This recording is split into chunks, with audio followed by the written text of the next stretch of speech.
Lottery যেমন কাটছো তুমি। এই খান কি মাগি, তোমাকে বদ দোয়া দিচ্ছিস নাকি আমি দেশের ভিখারি হব? খান কি এই লটারি কেটে আমি দেশের রাজা বাদশা হবো? লো খান কি, আর আমি ভিখারি হব? শোনো, ওই লটারি কেটে কেউ কোনোদিনও বড় লোক হইতে পারে না, ঠিক আছে? লটারি কেটে যদি মানুষ বড় লোক হইতো না, লোকে কারি কারি টাকা নিয়ে গিয়ে না ওই লটারি কাটতো, ঠিক আছে? যদি বড় লোক হইতো তাহলে কেউ ব্যবসা বাণিজ্য চাকরি বাকরি কাজকর্ম আর কেউ কিছু করতো না। দেখ শোনা বউ, তোকে একটা কথা বলছি শুন। আমি হচ্ছি কমজোরি লোক, আমার হাতে পায়ে বল নাই। আমি কোনো কাজ করতে গিয়ে টলে পড়ে যাই, বুঝলি? আর আমার দ্বারাতে কাজ করা হয়ও না। তাই কি করব, এই লটারিটাই আমার জীবনের স্বপ্ন, বুঝলি? এতে থেকেই ঠিক দেখবি আমি একদিন টাকা পয়সা পেয়ে না অনেক বড় লোক হয়ে যাব, বুঝলি বউ?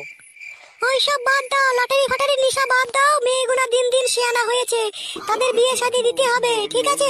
তাদের জন্য কিছু সোনা পয়সা টাকা পয়সা কিছু জোগাড় করার ব্যবস্থা করো, ঠিক আছে? এইভাবে বম বম করে লটারি কেটে ঘুরে বেরিয়ে দিন কাটিও না, বুঝতে পেরেছো? এ তুই চুপলো। আমি লটারি কেটে বড় লোক হই কি গরিব হই কি রাস্তার ভিখারি হই সেটা আমি বুঝবো, বুঝলি? মেয়ে যখন শিয়ানা হয়ে যাবে না, বাপের ওই নাম মাঠে 3 বিঘে জমি আছে, ও বাল খেয়ে পিছিয়ে জমিগুনা বিক্রি করে মেয়েদের বিয়ে দিয়ে দেবো। তোকে অত মেয়েদের জন্য চিন্তা ভাবনা করতে হবে না, ঠিক আছে? আচ্ছা, অকর্ম ভাতা তুমি আমার, ওই বাবা দিয়া ওই সম্পত্তিটুকু তুমি বেচে দেবে, দি মেয়েদের বিয়ে দেবে। অকর্মা, জমিটুকু যদি চলেই যায় তাহলে আমরা খাবো কি অকর্মা? আর তোমার তো এই তো শরীরের কন্ডিশন, হাওয়াতে উল্টে